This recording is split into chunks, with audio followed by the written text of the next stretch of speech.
প্রিয় দর্শক মণ্ডলী, জাহিলি যুগের বর্বরতাকেও হার মানিয়েছে।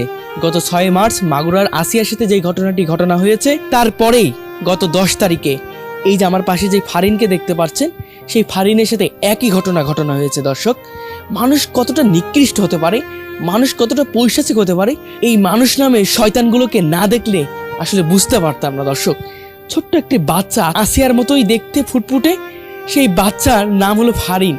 সেই ফারিনের সাথে কিভাবে 45 বছর বয়সী একজন বাবার বয়সী তার সাথে এই ঘটনাটি ঘটাতে পারে? দর্শক, কি নির্মম ঘটনা সেটা বলতে আর বাকি থাকে না। এই ছোট একটি বাচ্চাকে একা পেয়ে তাকে বস্ত্রহীন করে তার সাথে ধর্ষণ চেষ্টা এবং তার বিভিন্ন জায়গায় ক্ষতবিক্ষত করা, এটা কোনো সভ্য মানুষের বৈশিষ্ট্য হতে পারে?